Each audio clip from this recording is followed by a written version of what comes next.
এই মুহূর্তে আমরা একটা আমাদের একটা ফোন চুরি হয়েছে, আইফোন 13 প্রো ম্যাক্স। এইটা থেকে বোঝা যায় দেশবাসীর নতুন কিছু পেতে চলেছে। অনুরোধ, এইবারে শর্ট ফিল্মটা অন্তত পক্ষে 15 মিনিট চাই। মূল ঘটনা হচ্ছে নতুন এপিসোড আসতেছে, এই জন্য কাহিনী সাজাচ্ছে। মোবাইল চুরি হয়ে গেছে, নিজেরা ভিডিও আপলোড করে দিয়ে বলবে মোবাইলের মধ্যে দুষ্ট ভিডিও ছিল, কে যেন পাইয়া সোশ্যাল মিডিয়ার মধ্যে আপলোড করে দিছে। দেশবাসীর কাছে আমরা ক্ষমা প্রার্থী। কথা কি ক্লিয়ার না ভেজাল আছে? ইরে শতানের বাচ্চা, আমরা গিয়া বোকা পাইছস নি? মূল কথাটা হচ্ছে নতুন ভিডিও ছাড়বি তো, এই জন্য আমাদেরকে বোকা চন্দ্রবিন্দু বানাইতেছস। এবং কি হাতে আগের তুমি সিগন্যাল দিয়ে দিছে যে আমার মোবাইলটা আনলক অবস্থায় চুরি হয়েছে, আমার ডকুমেন্ট যেই কোনো মুহূর্তে মানুষের হাতে চলে যাইতে পারে। এটা কি আমার কথা? এটা হলো শতানের কথা। ওই হে মুইসান। আর আমার ফোনটা হচ্ছে আইফোন 13 প্রো ম্যাক্স, আনলক অবস্থায় ফোনটা চুরি হয়েছে।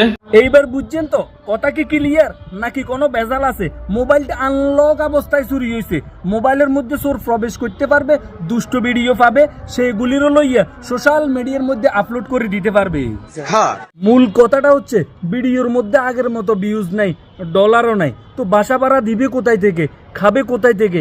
আর শর্ট ফিল্ম থেকে যে একটা বাচ্চা আসছে সেইটার যে দামি দামি দুধ খাওয়ায়, সেগুলি খাওয়াইবে কোথায় থেকে?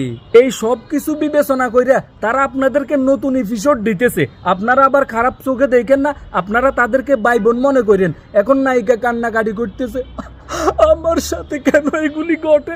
ওই সান কান্না করো না, আমার লগে খালি এমন হয়। এই শয়তানের বাচ্চার গো অভিনয় দেখে আমার কি মনে হইতেছে জানেন?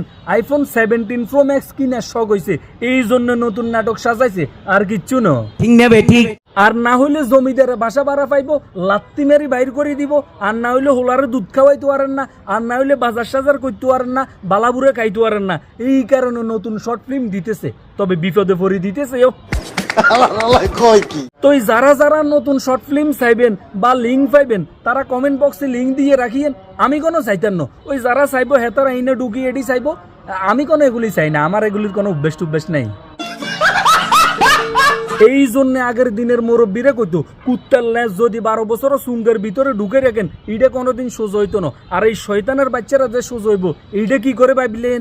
না হলে একটা বার চিন্তা করিয়া দেখেন, একটা মানুষ কতটুকু নিচ হইলে, কতটুকু খারাপ হইলে, কতটুকু বেলজ্জা হইলে, কতটুকু চরিত্রহীন হইলে নিজের স্ত্রীর লজ্জাস্থান সোশ্যাল মিডিয়ার মধ্যে মানুষরে দেখাইয়া ভাইরাল হইছে।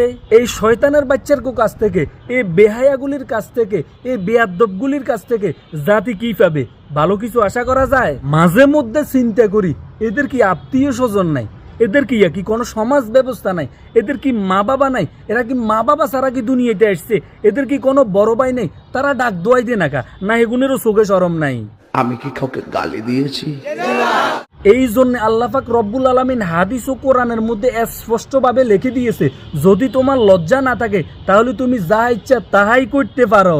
নাম যদি হয় জান্নাত, জান্নাতে যাইবো, এটার কোনো সিকিউরিটি নেই। বুগরা পড়লে যে পর্দাশীল, নামাজ পড়লে যে বেহেশতে যাইবো, এটা সম্পূর্ণ মিছে কথা। এগুনের দেখতে কি কম ভালো লাগে? খুব চরিত্রবান, কিন্তু আসলে এগুন চরিত্রহীন। কথা কি ক্লিয়ার না ভেজাল আছে? আল্লাহ পাক হেগুনের হেদায়েত করুক, আর আমাদেরকেও ধৈর্য ধরার তৌফিক দান করুক। তো সবাই ভালো থাকেন, সুস্থ থাকেন, নিজের প্রতি খেয়াল রাখুন। ভিডিওটি যদি ভালো লাগে পেজটি অবশ্যই ফলো করুন, শেয়ার করতে ভুলবেন না। আল্লাহ হাফেজ।